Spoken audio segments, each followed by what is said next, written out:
that it is Rust, the Alec Baldwin movie trial. It has wrapped up, obviously, a bit over a week ago with a judge saying, we're done. We're dropping this case.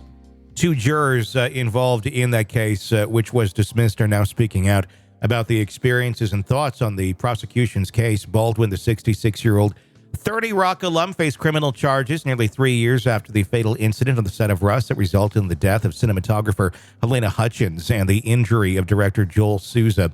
Gabriela Picayo and Johanna Haag, who served as jurors, shared their doubts about the strength of the prosecution's case in an interview with the New York Times.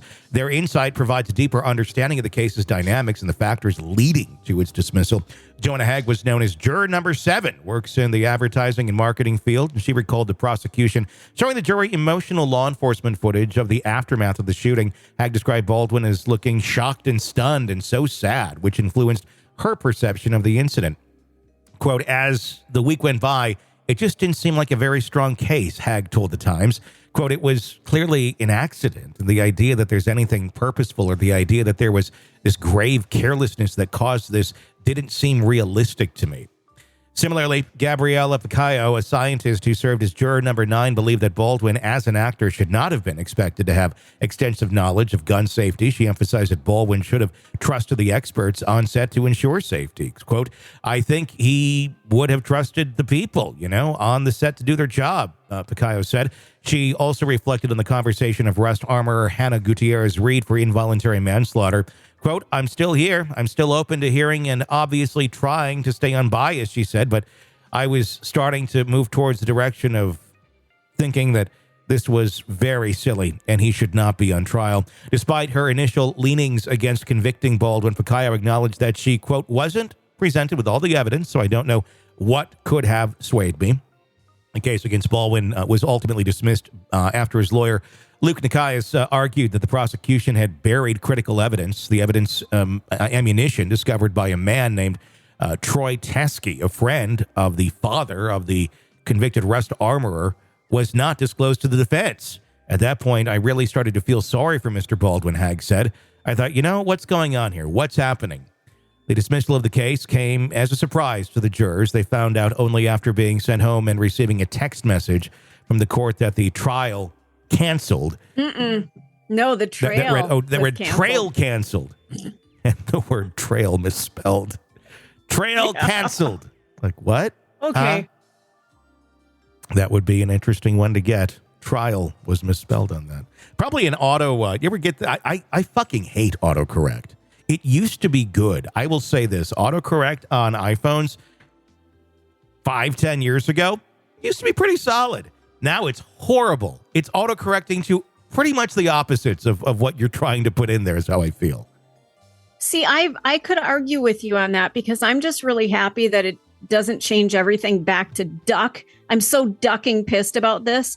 Now it lets you say what you really wanted to say. So I'm glad they did that update. Keeps all the swear words in. There are times where, right, it lets, and actually I've accidentally put in duck and it changed it to fuck. So I was really impressed with that.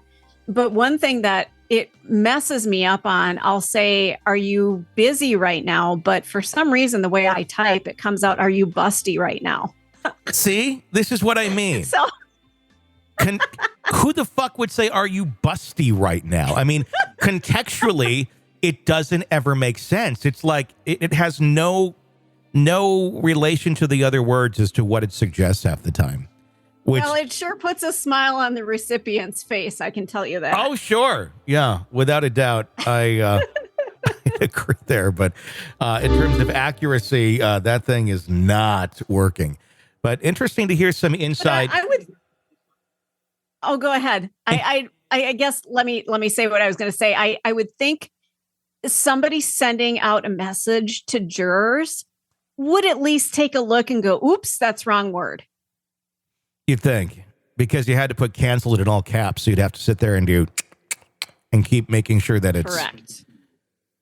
But trail, and especially if you are somebody who communicates with jurors and you are involved in a court, it should know that you typically are using the word trial, but it versus doesn't. Trail. it's out to get us.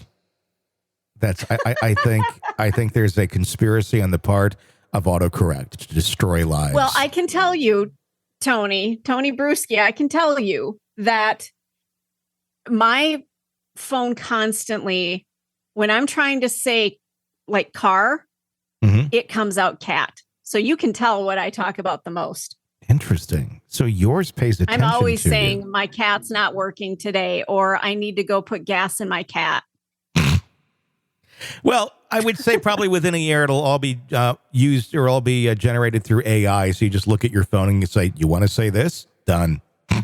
and then we're all gonna we'll all have virtual relationships with one another that we won't really know what's going on because it's just AI talking to AI, and that's what we have to look forward to in 2025. Want to listen ad-free? Want advanced access to all of our interviews before anyone else? Become a True Crime Today Premium Plus subscriber on Apple Podcasts. You get every episode commercial-free. So you can binge on true crime until you can binge no more. Search True Crime Today Premium Plus on Apple Podcasts now, or go to our podcast page and sign up now. More of the Hidden Killers podcast next.